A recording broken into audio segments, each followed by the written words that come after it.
What's going on, people? It's Ken Jackson from the Fourth Dimension here. Today I'm going to be reviewing this 2016 Jeep Patriot Sport. Like you see, this is white, all white model. This is the base model also. You get the alloy wheels. These are about 16 inches. It's 2.5 liter, not the CVT version, thankfully. Not all CVTs are bad, but 2.5 liter 4-cylinder engine, 2-wheel drive. Let's hop right into this review real quick. All right, we're going to be starting with the wheels here. These are alloy wheels, rims, 16-inch. Get some big meaty tires up on these boys. I don't know why there are Wrangler wheels on here, but this did come from the dealership like this. Goodyear, pretty good brand. Jeep got his angry mode going on. I usually kind of like this style. It's very windy out here, pretty cold, very, very cold. I usually like these a little bit. It gives you a little chuckle. Getting the angry eyes on with the Jeep, especially if you got a mean motor up in here. This isn't the model to be doing that in. Model. One exhaust tip. You can tow with these. I don't know where to put this in, what class to put this in, whether it be a crossover or a compact SUV. Since it's a Jeep, we're gonna go with compact SUV, I guess. Towing capacity of these Patriots are up to 1,000 pounds. Overall length of this is 153, I believe. Let's hop into the trunk cargo space. Key fob here, there is not, this is the base model, remember, there is not a lift gate button. You do get the rear window windshield wiper. According to Jeep, cargo space is about 53 cubic feet, I believe, if I remember that correctly. I don't know if that's with the seats folded, because you can fold both back seats and get extra space. I don't know if that 53 cubic feet is including the seats being folded down. It is very cold out here. Oh my God. Do get a little secret compartment at the bottom with your spare tire and jack. And they give you one of those small jacks. Mind you, this is straight from the dealership. They give you one of these small jacks. I hate those jacks, man. I like the big jacks with it. You actually feel like your car is safe being jacked up. You got the little bitty jacks that you'll give to a little Sentra or something. I'm gonna open the hood. We're gonna take a look at this 2.5 liter. All right, now that I finally got the hood open, this is one gripe that I have about this car is the hood latch is like hidden under here and you gotta dig for it and find it and stuff. That's really bad. Old school hood prop. Engine looking kind of dirty here. This is a 2.4 liter, like I said. Dual overhead cam. Variable valve timing. Ooh, that wind. Ooh, Lord. It is so cold. It's finally cold out here in Texas. It's ashy season. It's a bunch of seasons out here. Bundle up, ashy season, whatever you want to call it. It's getting cold, man. Battery underneath here. Ooh. There's a big little block you got there. One thing that I don't like about this, transmission. Transmission fluid cannot be found. Windshield wiper fluid, coolant, power steering fluid, check your oil, brake fluid. Where's the transmission fluid? It's one of them cars that you got to take to the dealer, have them check the transmission fluid. I hate that. It's just an extra trip, especially for the guys that like working on their own cars. That is very, very annoying. Car manufacturers do that. Let me get this hood down real quick. This is old school prop. Another thing I don't like is that old school prop. Sometimes I feel like it's obviously holding the hood up, but I feel like it gives it too much room to wiggle around, you know? Too much room.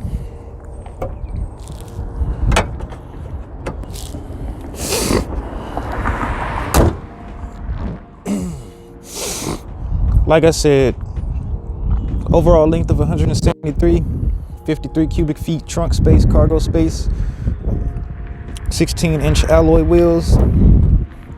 base model, you can get these Jeeps for around $18,000 MSRP, or maybe cheaper if you get them used, obviously, or configurations and all that varies the time of it, varies the value of the Jeep, the vehicle you're getting. This is not enough room for, I'm gonna say you can go on a trip and sit in the back. On the trip to the beach, sit in the back, but your head is gonna hit this ceiling right here like mine is. If you can tell, it's gonna hit this ceiling, so you kind of gotta squat down, probably sit closer to the edge, but then you don't get that short guy stuff where your feet can hang down. If you're like me and you're like 6'3", short people, they can get up in here, wiggle their little feet around, be comfortable. No, I'm talking. Let me stop. Let me see. Some of the things that we fit back here before was you can fit a TV roughly about 50 inches standing up. TV stands that aren't too high. Just a few things we fit back there. This is not something that you want to move big stuff in or try to squeeze stuff into, but get in the back seat real quick. I like how clean the interior has been kept in here, to be honest with you. Like I said, the rear seats do fold down. This is my leg room. The front seat is all the way back. You do get some leg room. My knees are touching back. If I want to slouch back, I have to spread them apart, lean my head back. Not really ideal for taller people. But then again, the driver can always just scoot the seat up. Very small windows. I don't think these windows roll all the way down, if I remember correctly. You only get one touch down in the front. Everything else you gotta hold the button. Some cars have one touch up and down automatic. You only get one touch down in the front. It doesn't go up automatically with one touch. My headroom in the back is very good. Very, very good. I can sit straight up and still be okay. What else is back here? Some ports, some good size speakers. How many speakers are in here? Two tweeters in the front. 2 speakers in the front door panels, 2 speakers in the back panels. That's about all I see. That's actually all I see. So it's pretty decent. Airbags on the pillars. Small little light up top, small light in the back. Nothing much back here. 2 cubby storages on the sides. Little cubby storage right here. Very, very little cubby storage right here. And on the other side, 2 cup holders back here, like it's glued. I'm joking. It feels pretty sturdy. Pretty deep, medium-sized drinks. No armrest in the back, but that's okay. That's about it for back here. There's nothing much back here. Not that it's like a Rolls Royce or anything, but whatever. Let's hop into the front. So besides the engine, this is where the rest of the magic happens in vehicles, is in the front, obviously. You see how this door sounds. It's a soft close. It's not all the way closed. It's pretty decent close. Still hear the birds chirping. I can still hear the wind brushing against the car. That's pretty normal. I'm gonna give it one more close. Let this car pass by. Hey, I just saw you earlier. Anyway. One more car.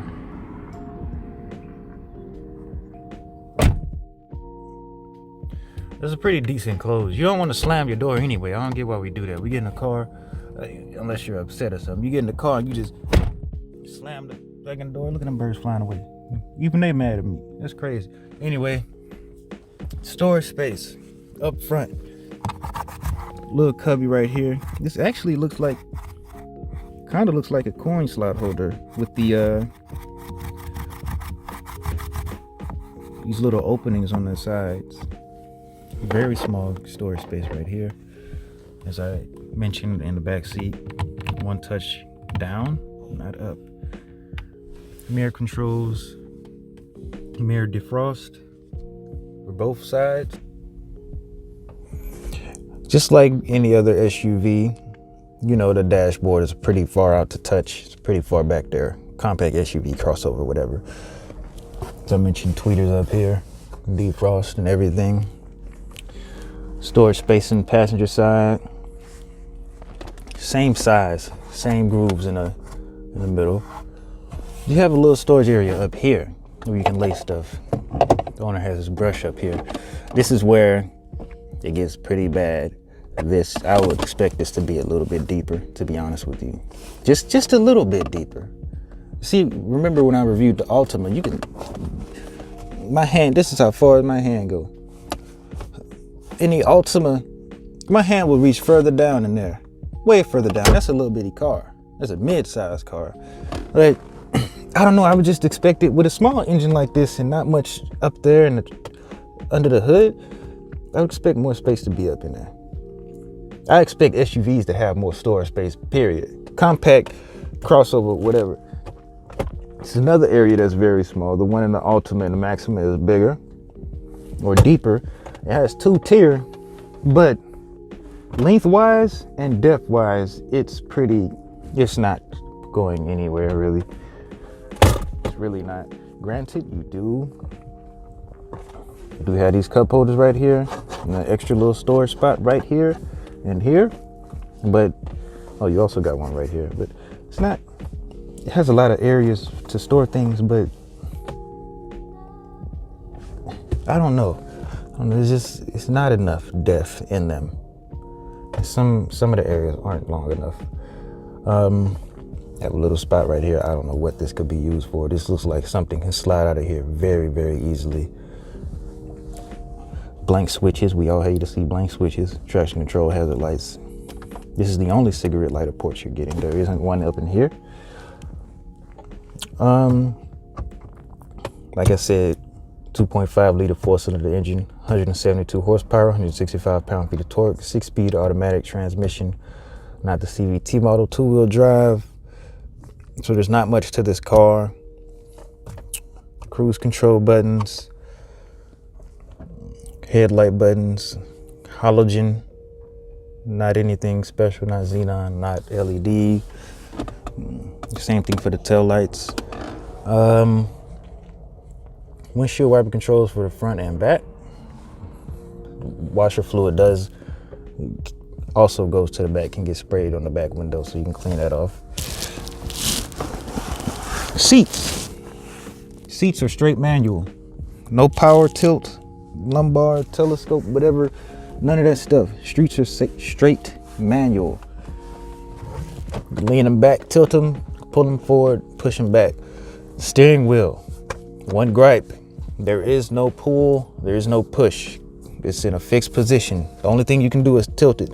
Tilt up and down. No pulling forward closer to you, no pushing closer to the dashboard.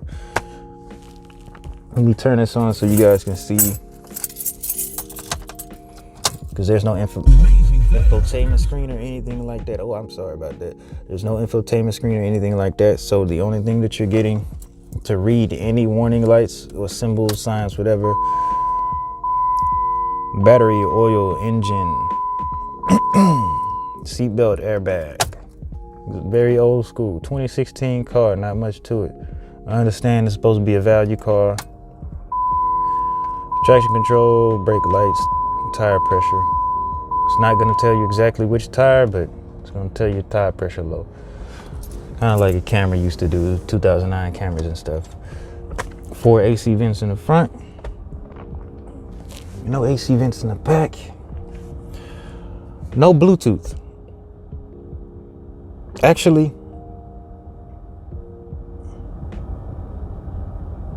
no Bluetooth. No Bluetooth. So I honestly don't see Because you got the CD player, you got the aux port. You have Sirius. It says it's DVD capable, but this car obviously isn't equipped with DVD because there's no screen in here for that.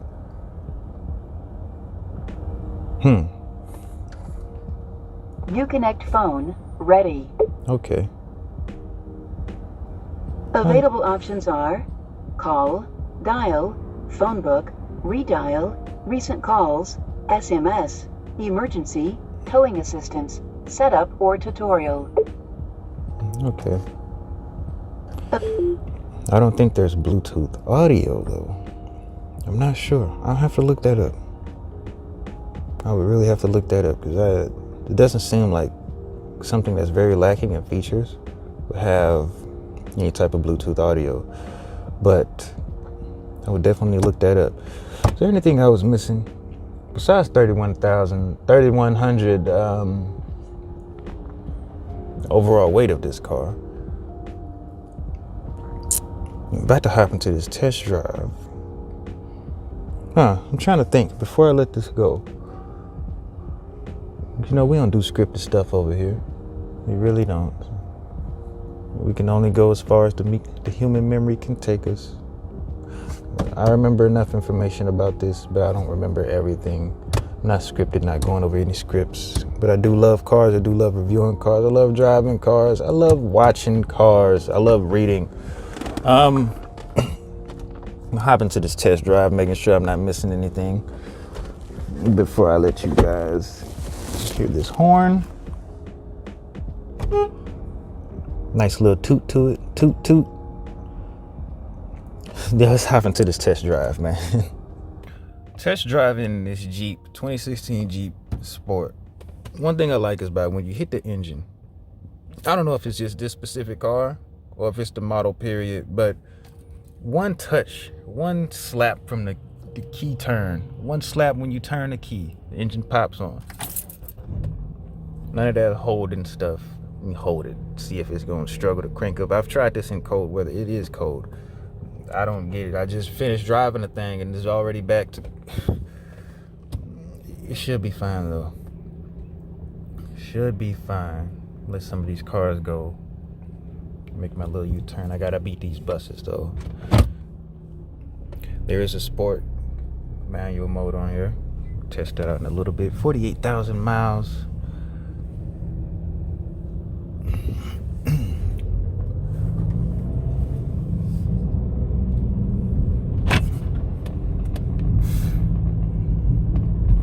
Like I said, car should be fine. It's already been warmed up.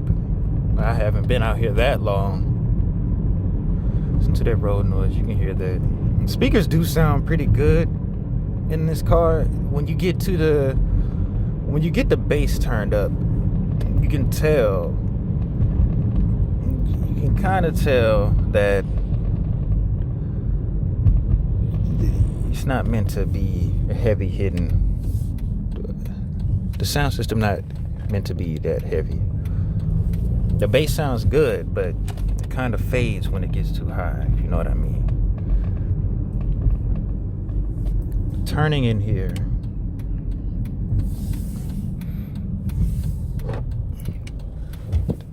Turning does feel good.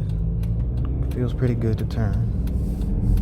Obviously, it's not going to be as smooth as a luxury sedan. It's not going to be smooth as luxury SUVs, but it feels pretty good. I want to make that right. I'm going to keep going straight.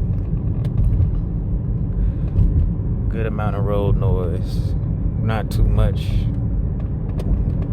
Of course, that's going to get drowned out by your music and your engine.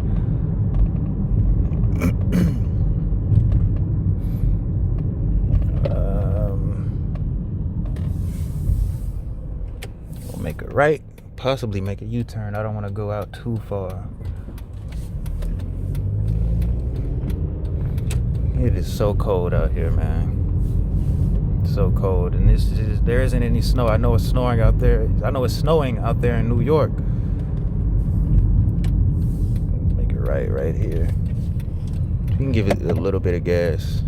Since nobody's on the street. Should be in first gear. Get a little bit of gas.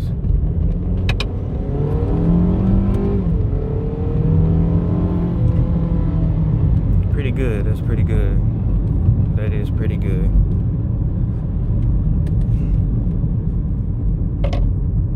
Pretty good oomph to it. She took a minute to catch on. She took like a second too long to catch on to that. Look at the horsey. Look at the little horsey. Oh my god. She took a little long. Took a little too long to match where my foot was, basically. That was all the way to the floor. The turning radius in here is pretty good. This isn't a bad car at all. Boy, this street right here. I'll let some of these people go by. Actually, we all can make that. Never mind.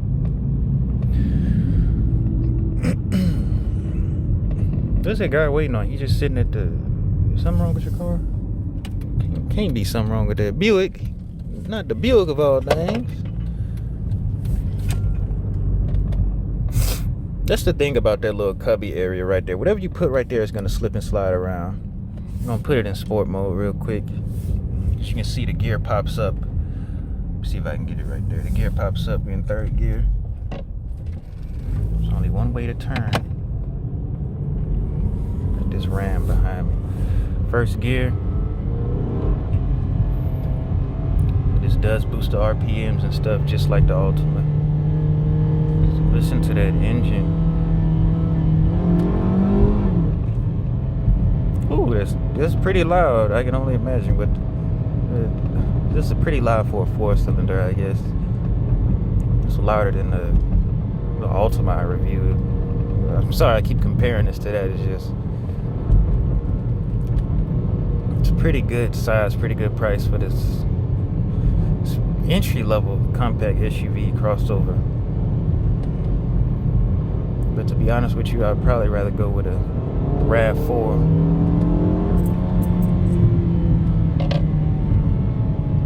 Still in second gear. That's pretty good. This does go up to about 6,000 RPMs before it actually shifts the gear.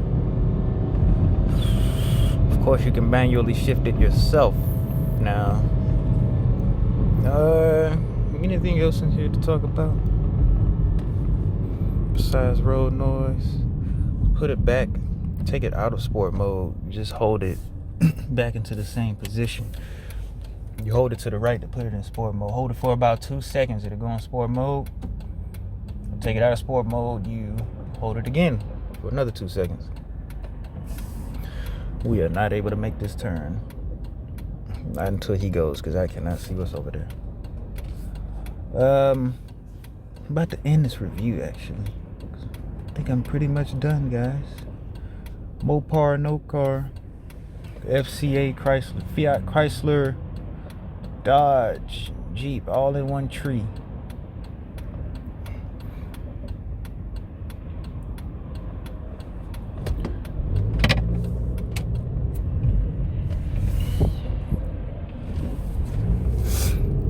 So for my friends that don't know, Chrysler was the top dog. Dodge and Jeep was under them. And then Chrysler got bought out by Fiat. You know, them little small bubbly cars that usually only has 2 seats or 2 doors or whatever. So now it's Fiat, Chrysler. Fiat is the top dog, Chrysler is under them, then there's Dodge, then there's Jeep. Jeep has always been Jeep to me has always seemed like the guys that